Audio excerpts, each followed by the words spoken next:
করছে, চিল্লায়ে কোন মারহাবা। এবার আপনাদেরকে সেই বিষয়ে বলছিলাম, নামাজ পড়ার পরও নামাজিরা ধ্বংস হবে। 5 ওয়াক্ত নামাজ পড়ার পরও নামাজিদের নামাজ আল্লাহর দরবারে কবুল হবে না। সেই নামাজিরা কারা একটু খুঁজে খুঁজে বের করুন এবং নিজের চরিত্র দিয়ে একটু মিলায়ে নেন। আমি মুনাফিক মার্কা নামাজি হয়ে গেছি কিনা, আমি মুনাফিক মার্কা মুসল্লি হয়ে গেছি কিনা।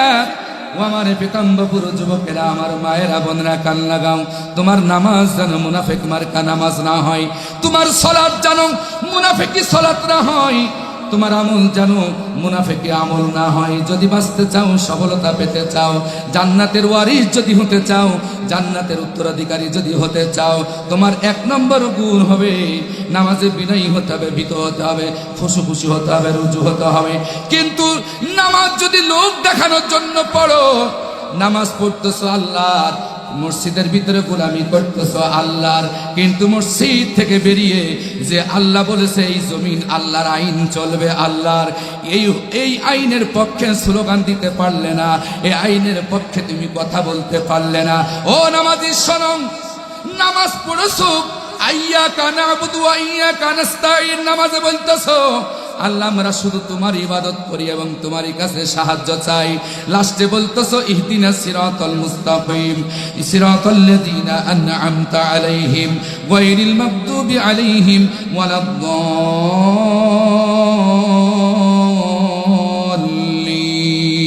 কি বলতেছো? আল্লাহ আমাদেরকে সোজা রাস্তা দেখাও, আমাদেরকে সিরাতে মুস্তাকিমের রাস্তা দেখাও, আমাদেরকে সরল রাস্তা দেখাও, যেই রাস্তাটা নবীদের রাস্তা, যেই রাস্তা হচ্ছে আম্বিয়া আলাইহিস সালাতু ওয়াস সালামদের রাস্তা, যেই পথটা হচ্ছে নবীদের রাস্তা, রাসূলদের রাস্তা, সেই পথে সেই রাস্তা আমাদের চালাও। যাদেরকে নিয়ামত দিয়েছো তাদের পথে চালাও, তাদের পথে চালায়ও না, আবু জাহেলের পথে চালায়ও না, আবু লাহাবের পথে চালায়ও না, ফিরাউনের পথে চালায়ও না, নমরুদের পথে চালায়ও না। এই কথা আপনি নামাজে বলতেছেন, কিন্তু নামাজ থেকে বেরিয়ে এসে তার উল্টা আমল করতেছেন, শয়তানের পথে চলতেছেন। নামাজের ভিতরে উদাসীন ভাবে, নামাজের ভিতরে বেখেয়াল ভাবে নামাজ পড়লেন, নামাজ হবে না। এই জন্য সূরা নিসার 142 নম্বর আয়াতে আল্লাহ তাদের ব্যাপারে পরিষ্কার বললেন, ইন্নাল মুনাফিকিনা ইউখাদিউনাল্লাহ, নিশ্চয় মুনাফিকরা ধোঁকাবাজি করেছে আল্লাহর সাথে। জোরে বলেন ঠিক কিনা? কার সাথে ধোঁকাবাজি করছে? এই কথাটা আপনারা সাধারণভাবে নিয়েন না, একটু খেয়াল করেন, আমার দিকে লক্ষ্য করেন। আমি সময় হয়তো বেশি পাবো না, আমি লম্বা চড়া ব্যাখ্যা দিতেও পারবো না। প্রিয় ভাইয়েরা, যেহেতু আমার পরে এখনো মেহমান আছেন, আল্লামা পীরজাদা মাওলানা মোহাম্মদ শরফুল আমিন সাহেব আছেন, তিনিও কথা বলবেন। আমি স্বল্প সময়ে আপনাদেরকে আমি এই 7টি পয়েন্টের উপরে আমি কথা বলবো। একটা পয়েন্ট নিয়ে যদি আমি আলোচনা করি, এরকম 3 দিন ব্যাপী 4 দিন ব্যাপী মাহফিল শেষ হয়ে যাবে, রাত যাবে, দিন যাবে, তবু আলোচনা শেষ হবে না। এত গুরুত্বপূর্ণ আলোচনা আমি আপনাদের সামনে কোট করে নিয়ে আসছি, মনোযোগ দিয়ে শোনেন ভাইয়েরা আমার। আল্লাহ বলছেন, ইন্নাল মুনাফিকিনা ইউখাদিউনাল্লাহ, নিশ্চয় মুনাফিকরা আল্লাহর সাথে ধোঁকাবাজি করছে, ওরা আল্লাহরে ধোঁকা দেয়। নাউজুবিল্লাহ, জোরে বলেন।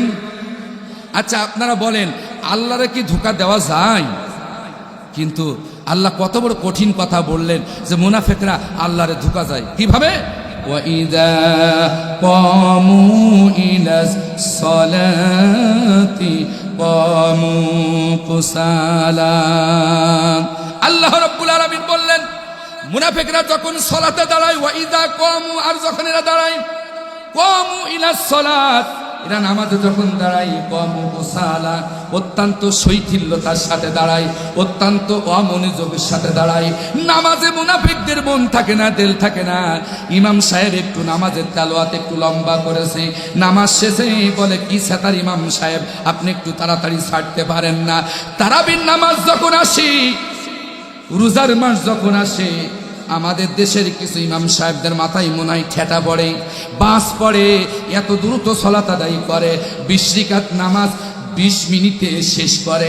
এরা কোনো ইমাম আমি দেখেছি 25 মিনিটে বেতের সহ নামাজ শেষ করে দেয়, এমন ইমাম আছে। কি নামাজ ভাই এটা? তারাবি 20 রাকাত আর হচ্ছে বেতের 3 রাকাত, তাহলে 23 রাকাত সিম্পল ধরলাম। তাহলে এর সাথে আরো ঈশার 4 রাকাত আছে, তাহলে 27 রাকাত ধরলাম। এবারে 2 রাকাত কম্পালসারি সুন্নত আছে, তাহলে কত হলো? 29 রাকাত ধরলাম।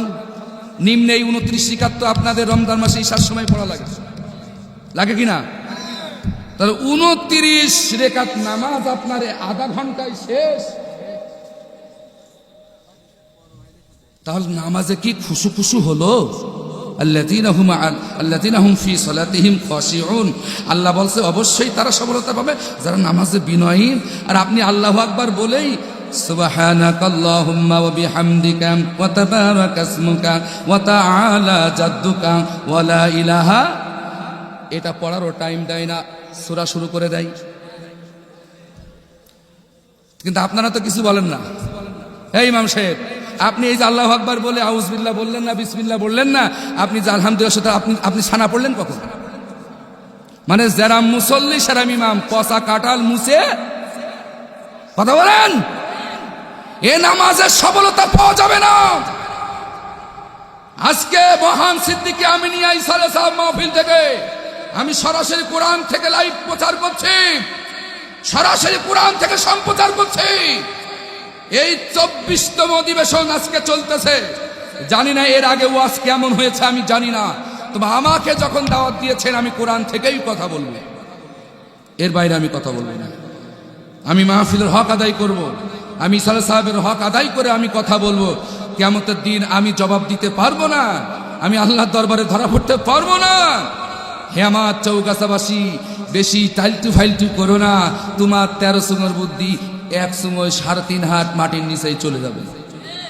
কথা বলেন ভাই, একটু গরম পানি টানি দেওয়া যায় কিনা একটু দেখেন তো। হুজুরে বসাইতে পালাইছেন নাকি? গলা তো শুকাই গেল, একটু গরম পানি দেন। সান হয় একটু গরম পানি দেন, একটু জিকির পারেন লা ইলাহা, জোরে জোরে জোরে, লা ইলাহা ইল্লাল্লাহ লা ইলাহা। একদিন মাটির ভিতরে হবে ঘর রে মন আমার, কেন বান্ধ দালান